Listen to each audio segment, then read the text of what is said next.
Lanjut. Esek lanjut. Heeh, entan ana sik. Iya. Ngenteni Pak Lurah sik. Pak Lurah munggah. Ngenteni Pak Lurah Pak Camat sik iki janjine lho janjine.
Dilanjut piye iki ora ana sing maju.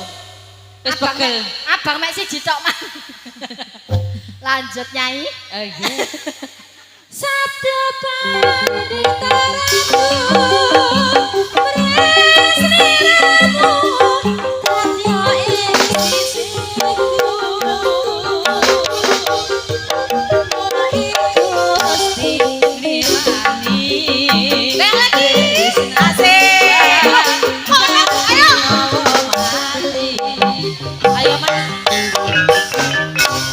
Sate buyar joget sama niku.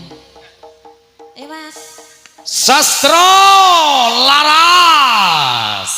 Itulah tadi sebagai tebang salam pamungkas dari sederetan artis. Dan juga jangan kudu diri dulu. Nanti setelah ada tari remo tradisional dari Kabupaten Pulau Jawa, nanti juga disusul dengan campur sarian lagi, dangdutan lagi. Semoga kedepannya untuk seluruh warga masyarakat Kupang, Jetis,